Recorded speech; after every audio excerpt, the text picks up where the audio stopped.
नमस्कार दोस्तों, अगर आप इंट्राडे ट्रेडिंग सीखना चाहते हैं तो यह स्ट्रेटजी आपके लिए है। इस स्ट्रेटजी की सबसे अच्छी बात यह है कि यह ट्रेंड के साथ ट्रेड लेने में भी मदद करती है। यहाँ पर हमने क्रूड ऑयल मिनी 19 अगस्त 2026 का चार्ट ओपन किए हैं। टाइम फ्रेम हमने 15 मिनट रखा है। I used volume, exponential moving average 20, VWAP and torch. सबसे पहले हम ट्रेंड आइडेंटिफाई करेंगे। जैसा कि हम यहां देख रहे हैं, यहां पर एक्सपोनेंशियल मूविंग एवरेज 20 और VWAP, इसका हमने यूज किया है ट्रेंड आइडेंटिफाई करने के लिए। ये ब्लू लाइन जो आपका है ये VWAP का लाइन है, VWAP का लाइन है। ब्लैक जो लाइन है एक्सपोनेंशियल मूविंग एवरेज 20 का लाइन है। और ये दोनों लाइन से जो है आपका कैंडल है ऊपर के तरफ है, प्राइस आपका ऊपर के तरफ जा रहा है, मतलब हायर हाई और हायर लो बन रहा है। दैट मीन्स यह ट्रेंड जो है अप ट्रेंड को शो कर रहा है।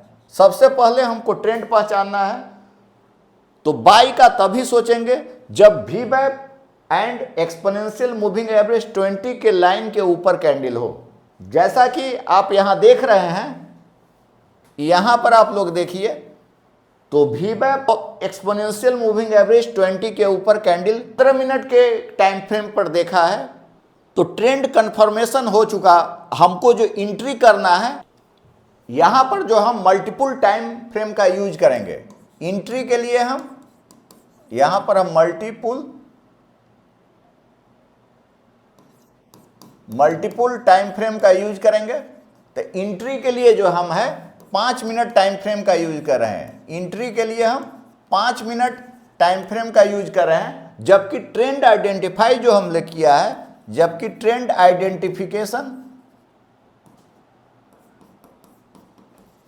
आइडेंटिफिकेशन के लिए हमने 15 मिनट टाइम फ्रेम का यूज किया है। स्टॉच जो इंडिकेटर है ओवरसोल्ड या ओवरबाउट में हमको ट्रेड लेने में हेल्प करता है।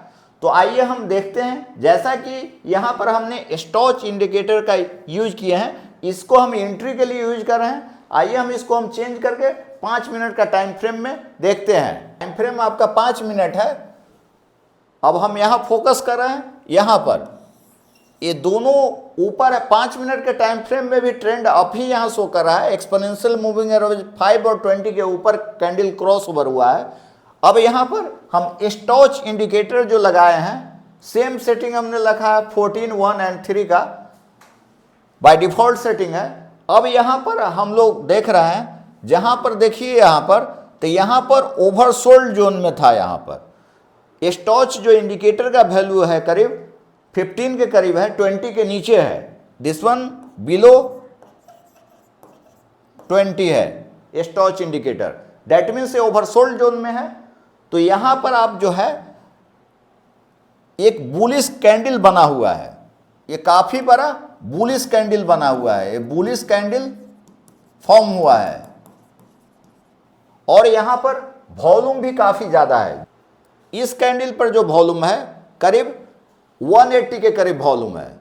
ये आपका वॉल्यूम इस कैंडल पर 180 है, जबकि हम क्रॉस ओवर जो हुआ है उस कैंडल पे वॉल्यूम करीब 2.14 के है। दैट मीन्स काफी हाई वॉल्यूम है पिछले कैंडल से। तो ये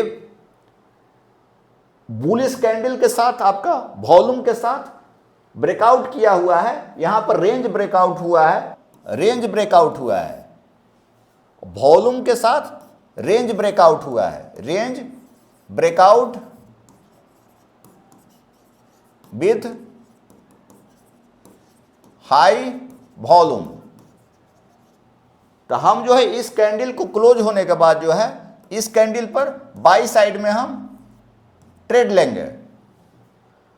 और जहां तक टारगेट की बात है, तो टारगेट तो आपका पहला टारगेट ये भी गया है, इसके बाद यहां भी टारगेट आया है। इस कैंडल के लो के नीचे हम स्टॉप लॉस लगाना है। स्टॉप लॉस हम यहीं लगाएंगे, इस कैंडल के लो के नीचे। जहां तक रिस्क रिवार्ड का रेशियो की बात है तो 1:2 का हमको रिस्क रिवार्ड रखना है, रिस्क रिवार्ड रखना है। दैट मीन्स अब कुछ जरूरी नियम, साइडवेज मार्केट में स्ट्रेटजी एवॉइड करें, लो वॉल्यूम पर ट्रेड ना करें, सिर्फ इंडिकेटर से ही ट्रेड मत ले, हमेशा ट्रेंड, स्टॉच, प्राइस एक्शन और वॉल्यूम का कंफर्मेशन ले।